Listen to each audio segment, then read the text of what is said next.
perspectives of Syrian academic faculty members in current or previous leadership roles. And so I'll hand it over to you for on-paper laws versus commitment. Thank you so much for the introduction, and thank you for giving this opportunity. I will share my screen.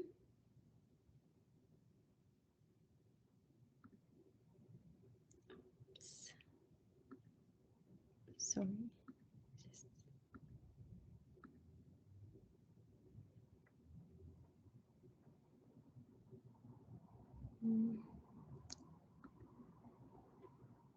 Oops. Just give me a second. That's A-okay, no rush.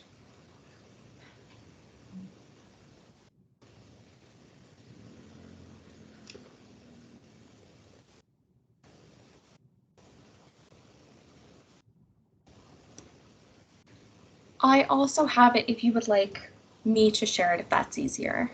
Whatever you would like. Yeah, I will. Just a second. Let me see.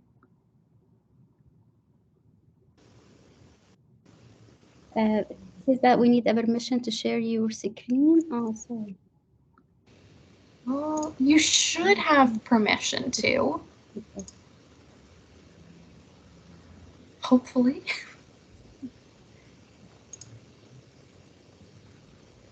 Yes, you should have the permission to share it.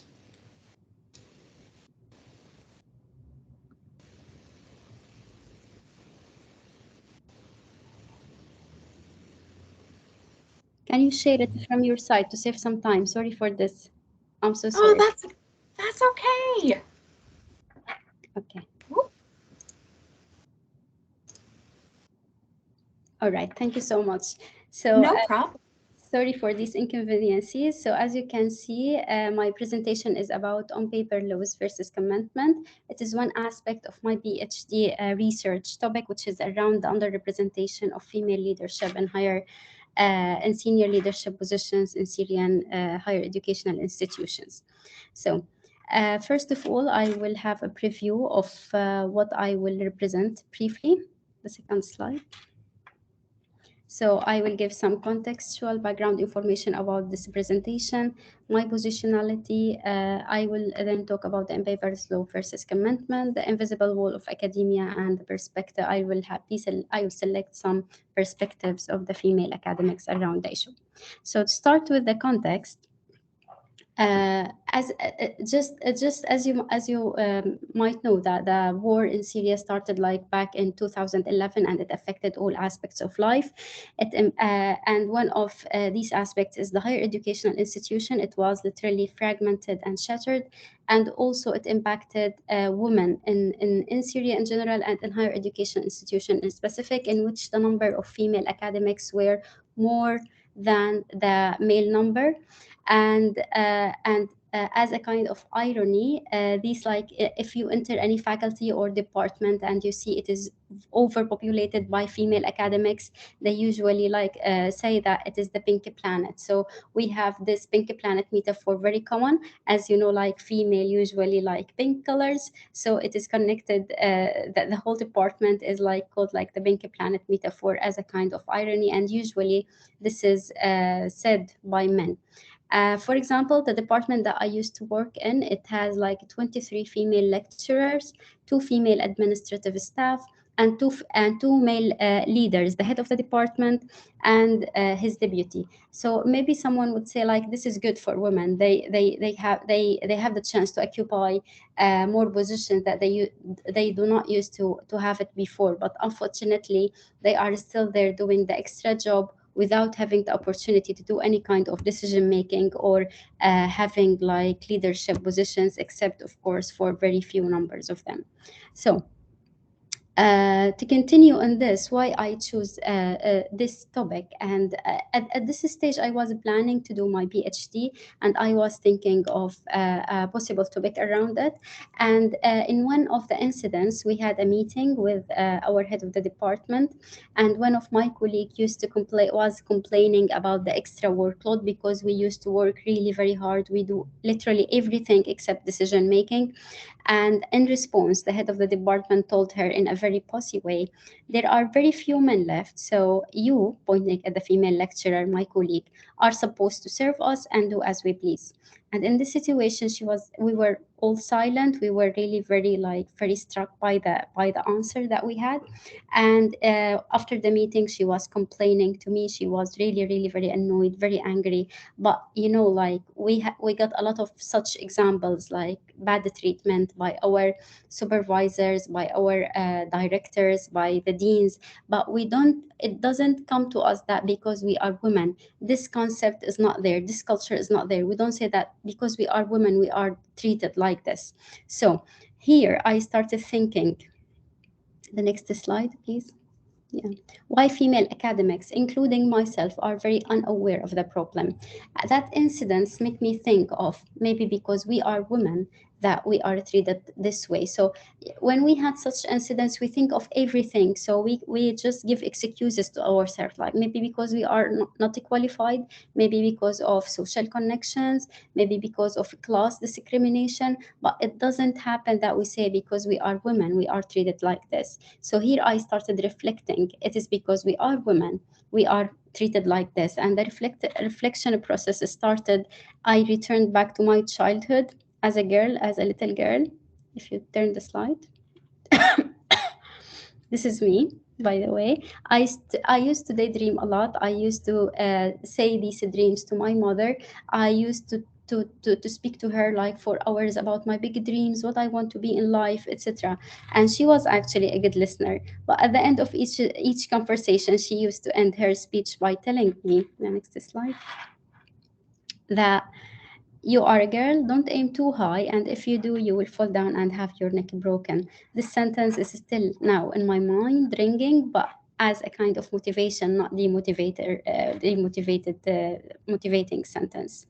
After that, I started reflecting on my experience as a female academic. I worked in like almost 4 different universities back in Syria, and and just kind of this bad treatment for women. I was fired from one university because of bad leadership behavior, and in another university I used to be a program coordinator in that university, and there wasn't an English department there. I tried to establish an English department. I really worked very hard for almost 2 years, did all the paperwork required, all the application, and finally at the end I got the university council agreement. But when it comes to assigning the head of the department, they invited a male leader, and they told me, can you meet him and tell him what you have to do? You can't imagine the emotional situation that I had. So the only thing that I did is to resign. But again, I didn't say that because I was a woman.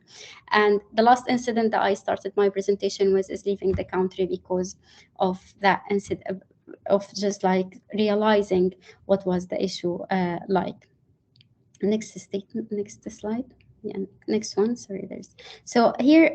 So here, when I started like thinking about it and doing my research, I was thinking why we are not talking about it. Why women talk informally about bad treatment, but not because they are women. And actually, it is because of the policies that we have in our country. Since childhood, we are bombarded by policies that and slogans that we support women's rights. We have all the policies that support women's rights, and we memorize it. We have it in books. We read it in school, and we got a lot of policies and regulations that support women's rights, starting from our constitutions that calls for equality. These are some examples. I will not go over them. If you go to the next slide, please. And this is another list of regulations, the other slide. These are just examples. I will not explain them. But here I discovered that all these policies that we internalized, and we are convinced that, yeah, we have women equality in all aspects of life, including the higher educational institutions and including higher decision-making positions. But also not to mention the religious books that also call for the rights of women. But again, it is just a word of mouth. People do not perform it. People do not like commit to what is there. And when I started digging into these laws, I discovered that these laws, most of these laws are unperformative laws, and each law got in an exception to it. For example, in the constitutional law, there is another law, the government say like there is a personal code and family law. So each society can work according to their own laws that they put. And of course, they put it according to the traditions and what's acceptable according to the social norm and what's not. For example, CEDAW Treaty, which is a very famous one, they are forced to sign it, but with a lot of reservations that are not performed to its full capacity. So next slide. So here, actually, all these laws are merely on paper. There is there is no commitment to it, and it is only a kind of repeating terms. And repeating terms implies failing to achieve it. And the success of social justice and policies of equality depend on how much terms circulate within organizations. And unfortunately, we don't have this we don't have this kind of commitment. We have it written just to make us believe that yeah, we have equality. Next slide.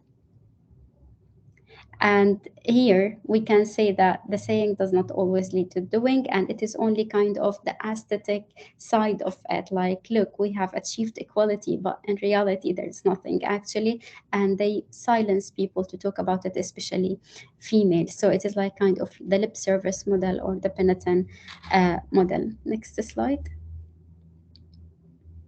So when I found like all these policies around like equality, etc., like and people are not talking about it, and I started like digging. Are they like? Is there something like talking about it? Is there kind of circulation of diversity within the higher education institutions? And to my surprise, the female leadership in general research, I found only in the whole country 3 papers, 2 about sport, 1 about business, and about female leadership in higher education. And specifically, there were 0 research. When I found this, someone would say maybe there is no problem, but actually, if you can turn the slide.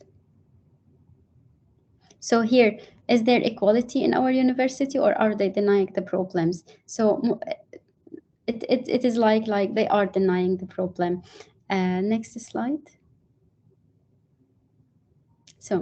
So again here, since we have lack of this research, lack of talking about it in our universities among staff and on university websites, etc., officially, formally or informally, I started looking at the organizational structure. So maybe we have equality, but unfortunately, for example, this is an example of one of our university, and it is only happened last year in spite of the large number of female academics in our institutions. The board of trustee got 9 males, 2 female. The board of directorate 9 males, no female, and the university councils, which includes university president, the deans of faculty, it is 11 males without any female presence for female academics. Next slide. So here, the overall profile, just to understand it fully, of the leadership in Syrian higher educations, we have absence of diversity words and the Speech Act in universities, mission statements. All the universities' mission statements, private and public, they do not have any mention of diversity acts as similar to other universities in other countries. And also there is no utterance of any type of diversity language in the organizational structures of university. We have very minimal representation of female academics, whether in board of trustees, university council, or board of directorates. So the next slide. So here, I came against this very interesting term, and this is exactly what happened with us female academics in our institution. It is the invisible wall of academia, and the definition of this wall, it is invisible because we do not realize it, and we don't know that it is because we are female, we are having this problem, and we only realize that there is something that hinders us from progressing is when we try to move forward, to achieve something, to have like more senior position. So this wall can be defined as, next slide. So it is the segmentation of history into a barrier that is solid and tangible in the present, a barrier that remain invisible to those who can flow into the spaces created by institutions. So it is only visible when we try to cross it. And the most important thing about this wall is we need to release the emotional feelings of banging our head against this invisible wall. This is exactly what happened with us. We were banging our heads, we were hurt, all of us. Most of my colleagues, we used to talk about it. We got a lot of emotional um, um, conflict inside us. We get annoyed, angry. My colleague in the first instant, me, like in the three examples that I mentioned, and a lot of my colleagues, we got a lot of emotional problem because of this, but we don't know what is it, what's the problem. So we were uncertain, what's the problem of this. So at this point, when description becomes hard, we need description. That's why I decided to explore the female perspectives back in my country, to just raise the awareness of this issue, to just tell them that there is something talking about it, there is a problem there. And here, I interviewed not only male but also male and female academics. I did like 30 interviews, semi-structured interviews, and one of the perspectives of the female academic when asking them about gender equality, when asking them whether the policies are achieved in our universities, one of the participants merely said, "When reading the laws, you will not see any sign of discrimination, but go to the labor market and you will be surprised." Another one said, "The ministry assigned a quota for female leaders, but it doesn't force university to apply it." And finally, there was very interesting idea from a third participant that said, if you don't know this, this is what we call in Arabic countries, this hat, it was a sign back like more than 50 years ago. It is a sign of manhood. It's a sign of very strong male characteristics, like who are in power and mainly patriarchal system. But people are not wearing it anymore. Uh, in a sign that we are now modern, we have equality and all these kind of things. But one participant raised this point and told me, the thing that they think, sorry for the mistake here, they think that by writing all these regulations, they destroyed the hat, which is this hat that we call it altarbush in our language. But in reality, they swallow it. It is still inside them in reference to the patriarchal system and the patriarchal thinking. It's still inside them.